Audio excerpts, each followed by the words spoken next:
नमस्कार दोस्तों, बहुत दिनों बाद ऑरेंज वायर पॉडकास्ट के इस एपिसोड में आपका फिर से स्वागत है। पीछे बहुत समय से पॉडकास्ट रिकॉर्ड नहीं कर पा रहा था, उसके कई कारण थे, बट ठीक है, आज मैंने फिर से शुरुआत की है और आप सबका ऑरेंज वायर पॉडकास्ट में स्वागत है। आज का विषय जो मैंने लिया है वो सच से संबंधित है। जी हाँ, वैसे तो भारत एक सच्चे अर्थों में प्रजातांत्रिक मूल्यों की रक्षा करने वाला न केवल देश है बल्कि यहाँ की सभ्यता और संस्कृति भी है। और यही कारण है कि दुनिया में कोई भी इंसान किसी भी धर्म और विचारधारा को मानने के आधार पर जब सताया गया, मारा गया, चाहे वो पारसी हों या यहूदी हों या मुसलमान हों, उसने भारत में आके न केवल शरण लिया बल्कि सम्मान के साथ यहाँ प्रफुल्लित और आनंदित जीवन को व्यतीत करते हुए आगे बढ़ा और आज दुनिया इस बात की गवाह है। अब इस विविधता को, इस नैसर्गिक लोकतांत्रिक ताकत को, जिसे किसी संविधान की आवश्यकता नहीं है, जिसे किसी कानून की आवश्यकता नहीं है, ये भारतीय सभ्यता और संस्कृति में सनातन सिद्धांत में स्वयं स्फूर्त है ये। लेकिन ये जो अर्बन नक्सल, जिहादी और वामपंथी जो पूरे विश्व के हैं, जिन्होंने एक स्ट्रक्चर बना रखा है लिबरलिज्म वर्ड के साए में, के छाया में, वो बार बार पूरी दुनिया को इस बात के लिए लेक्चर देते हैं लिबरलिज्म क्या है, कम्युनलिज्म क्या है और इंसान की बुनियादी राइट्स क्या हैं, इन सारी बातों पर।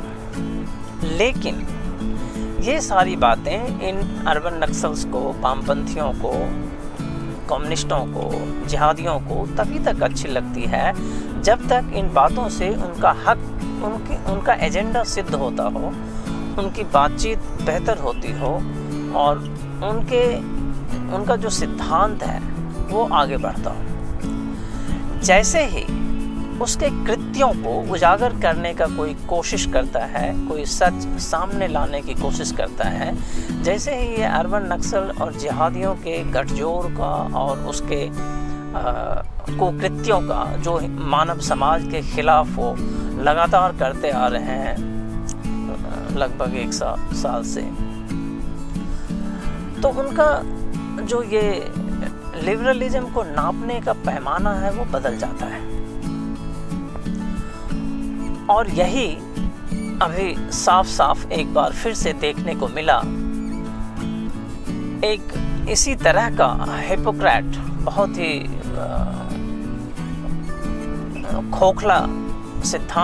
खोखले सिद्धांत पे आधारित एक पब्लिशर है ब्लूम्सबरी, जिसमें हालांकि वो क्लेम करते हैं कि मैं दुनिया के 10 देशों में काम करता हूँ, हजारों पुस्तकें छापता हूँ, हर तरह की पुस्तकें छापता हूँ, लेकिन जब नक्सल और जिहादी का आपराधिक दबाव उसके ऊपर आता है तो 1 मिनट में वो सरेंडर कर देता है। 1 मिनट में उसके वैचारिक अभिव्यक्ति की स्वतंत्रता का जो मेडल है, का जो एक नकाब उसने ओढ़ रखा है, वो 1 सेकंड के अंदर डस्टबिन में डालता है और अपना विकृत चेहरा लेके खड़ा हो जाता है और फिर वो पुलिस की भूमिका में आ जाता है। और ब्लूम्सबरी जैसे लोग फिर ये बताना चाहते हैं भारत को, भारत के लोगों को कि आप क्या पढ़ोगे और क्या नहीं पढ़ोगे, ये मैं तय करूँगा। हाँ दोस्तों, तो दोस्तों आज मेरा सवाल यही है हम सब से, स्वयं से, समाज से, देश से, कि क्या ये अब ब्लूम्सबेरी जैसे लोग, खोखले लोग, जिनका असल में अभिव्यक्ति की स्वतंत्रता से कोई लेना देना नहीं है, इनका सीधा सीधा गठजोड़ अर्बन नक्सल से और जिहादियों से है, क्या ये लोग तय करेंगे भारत के लोग क्या पढ़ेंगे और क्या नहीं पढ़ेंगे? इनकी ये औकात है क्या? फरवरी में दिल्ली में सुनियोजित ढंग से दंगा हुआ। दंगा एक तरफा था, दुनिया जानती है, कोई छुपी हुई बात नहीं है। चुन चुन के हिंदुओं की दुकानों को जलाया गया, मारा गया, क्योंकि ये बहुत पहले से सुनियोजित था कि यही करना है और इसकी तैयारी महीनों की गई थी, सालों की गई थी। अब तमाम इन्वेस्टिगेशन में भी आ रहा है और जो अपराधी हैं इसके, आम आदमी पार्टी के लोग, ताहिर हुसैन और ये शाहीन बाग के लोग, ये सब इसमें मिले हुए थे और इन सब की वजह से ही दंगा हुआ। इन्होंने ही जानबूझ के दंगा किया ताकि हिंदुस्तान की छवि को पूरी तरह से ख़राब किया जा सके और मोदी को बदनाम किया जा सके। केवल इस दो काम के लिए, दो एजेंडा की पूर्ति के लिए दिल्ली को आग में झोंक दिया इन अर्बन नक्सलियों ने, कम्युनिस्टों ने, जिहादियों ने, और इसका सहयोग दिया आम आदमी पार्टी के लोग, ताहिर हुसैन के लोग। ये कोई छुपी हुई बात नहीं है, एक एक फुटेज है, हज़ारों तस्वीरें हैं और ये सोशल मीडिया की वजह से इसमें कोई बायसनेस नहीं है। हर तरह के एंगल से ये सूचनाएं अवेलेबल है, आपने देखा है, आंखों से देखा है, इसमें कोई बात नहीं। लेकिन जब इन्हीं सत्य को डॉक्यूमेंट किया जाता है, मोनिका अरोड़ा और उनके सहभागी लेखकों द्वारा, 3 लेखकों ने मिलकर जब इन्हीं सत्य को उजागर करने के लिए daily rights and untold story के नाम से किताब लिखी, जो कि वो ग्राउंड पे गए और उनको पता चला कि ये बहुत सुनियोजित तरीके से और विदेशियों के प्रभाव में आकर, विदेशी पैसों का, फंड का इस्तेमाल करके दिल्ली के हिंदुओं को टारगेट किया गया और भारत को बदनाम करने की कोशिश की गई और किया गया। तो उन्होंने निर्णय लिया, हम इस सच को देश की जनता के सामने लाएंगे और ये किताब लिखेंगे। उन्होंने किताब लिखी। लगभग 3 महीने तक ब्लूम्सबेरी इस पे मैन्युस्क्रिप्ट की एक एक चीज़ों को, कानूनी पहलू को जांचता रहा, सत्यता को परखता रहा, हर दृष्टिकोण से परखा। जब उसने पाया कि किताब में लिखी गई हर बातें सच है, सत्य है, इसमें कहीं कोई गलती नहीं है, दुर्भावना नहीं है, किसी के खिलाफ कोई बात नहीं है, जो भी बातें कही जा रही है उसका प्रूफ है, उसका आधार है और वो सत्य है। जब इन बातों से संतुष्ट होके फिर उसने मोनिका अरोड़ा और उनकी सहभागी लेखिकाओं के साथ कॉन्ट्रैक्ट साइन किया किताब छापने का, पब्लिशिंग राइट लिया और किताब, सैंपल किताब 100 किताबें छपी, वो लेखिकाओं को दिया गया ये किताबें बांटने के लिए। लेकिन जब ये अर्बन नक्सल और जिहादियों को पता चला कि इस किताब में दिल्ली दंगे का सच आम लोगों के सामने आने वाला है, तो उसके पैरों के तले ज़मीन खिसक गई। क्योंकि अर्बन नक्सल और कम्युनिस्ट और जिहादी, इनका मूल आधार है प्रोपेगेंडा, झूठ फैलाना, अफवाह फैलाना और उसी के ऊपर अपनी कहानी को बिल्ड करते रहना। अब जब कोई सच आएगा तो सूरज की तरह, सूरज जैसे सूरज की रोशनी अंधेरे को चीर देता है, उसी तरह सच के सामने ये प्रोपेगेंडा और अफवाह, चाहे भले ही आपने 100 साल में बनाया हुआ हो, उसको 1 मिनट के अंदर वो धाराशायी हो जाता है, उसको कोई वक्त नहीं लगता है। सच में इतनी ताकत होती है, ये सब जानते हैं। और इस सच के भय से, सच के डर से कहीं उसका सच उजागर ना हो जाए और सोशल मीडिया में ये सारे सच सामने ना आ जाए किताब बाहर आने के बाद, तो वामपंथियों का एक दल, जो कि विलियम डार्लिंपर एक उपन्यासकार है जो अपने आप को गलती से इतिहासकार कहता है। क्योंकि भारत में आप कुछ भी लिख सकते हैं, फ्रीडम ऑफ एक्सप्रेशन है। आप इतिहास को, कहानी को इतिहास कुछ भी कह सकते हैं बिना आधार का। तो विलियम डार्लिम भी उसी तरह का एक तर्कहीन, आधारहीन और कल्पना के आधार पे किताबों को लिखता है, लेकिन क्लेम करता है जी मैं इतिहासकार हूँ, हिस्टोरियन हूँ, और वर्षों से भारत में रह रहा है। दिल्ली के छतरपुर इलाके में फार्म हाउस में रहता है और भारत के खिलाफ काम करता है। उसने इस आंदोलन को सोशल मीडिया पे लीड किया, चूँकि वो ब्लूम्सबेरी में अपनी किताबें छपवाता रहता है। ब्लूम्सबेरी का वो बड़ा लेखक है और विदेशी भी है, उसके कनेक्शंस हैं, नक्सलियों से, जिहादियों से भरपूर कनेक्शन है। उसने ब्लूम्सबेरी के ऊपर हमला किया सोशल मीडिया पे तमाम नक्सल, अर्बन नक्सल और जिहादियों के साथ मिलकर, और ब्लूम्सबेरी को ये मजबूर किया कि या तो तुम इस किताब को छापने से बाहर निकलो, बंद करो, और नहीं तो हम अपनी किताबें आपसे नहीं छपवाएंगे, या जो भी कारण रहा हो। ब्लूम्सबेरी जो अपने आप को बड़े प्रकाशक कहते हैं, इन 10 लोगों 20 लोगों के अर्बन नक्सल और जिहादियों के प्रोपेगेंडा के दबाव में बिखर गया, और उसने ठीक लॉन्च से पहले मोनिका अरोरा जी और उनके सहभागी लेखिकाओं के द्वारा लिखा गया ये पुस्तक दिल्ली राइट 2020 अनटोल्ड स्टोरी को